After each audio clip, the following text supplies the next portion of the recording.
The CRT, short for cathode ray tube, produces the images that we see on our TVs and computer monitors. The ones that aren't LCD or plasma, that is. Believe it or not, the cathode ray tube was invented back in 1879. A CRT is made up of two main components, a large glass bulb and an electron gun.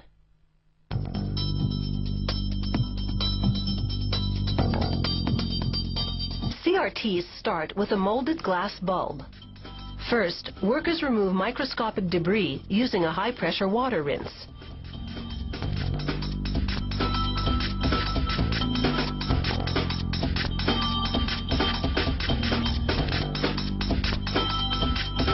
Then spray hydrofluoric acid to clean the glass at an atomic level.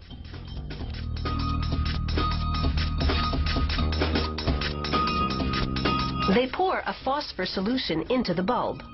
Phosphor is an organic compound that emits light when struck by electrons. The phosphor particles settle and form a chemical bond with the bulb face. Workers pour off the excess solution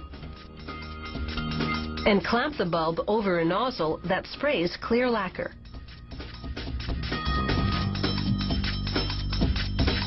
The centrifugal force guarantees an even coat over the phosphor to protect it for the next step.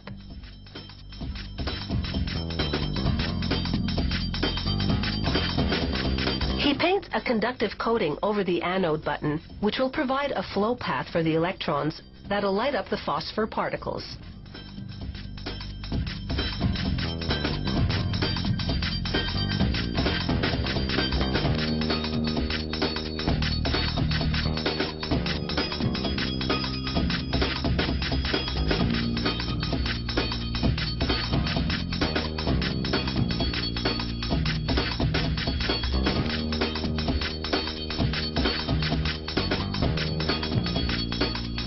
Next, a worker drops an aluminum pellet into a tungsten coil. He places the bulb over a vacuum device and draws out the air.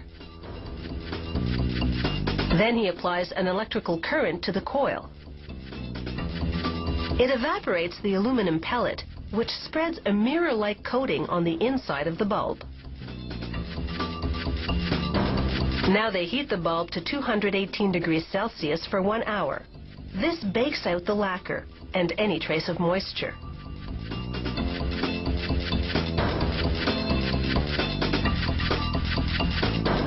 Using a high-temperature flame, a worker aligns and fuses a glass neck to the bulb.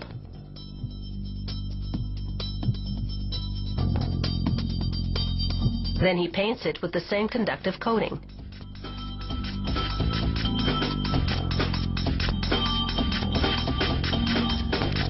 This assembly is part of the electron gun that goes inside the bulb.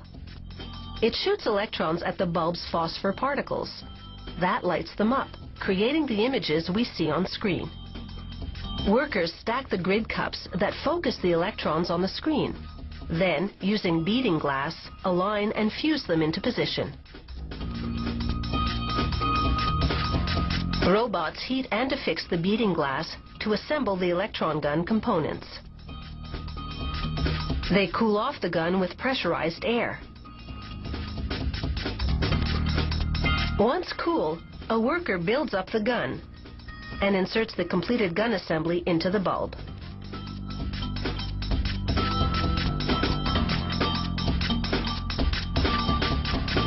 Next, he positions the bulb on a glass-blowing lathe and cuts excess glass from the neck.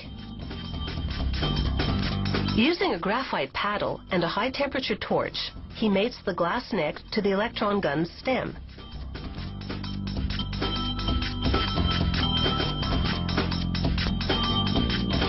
This ceramic heating coil melts that green glass pellet to keep the bulb under vacuum. The tube is heated to 400 degrees Celsius for 2 hours, and once again, a vacuum is drawn. To minimize image flicker over the tube's lifespan, workers condition the bulb using a high-voltage coil. It smooths any rough surfaces that might remain on the electron gun. Finally, workers apply electrical connections to the electron gun to bring the cathode ray tube to life.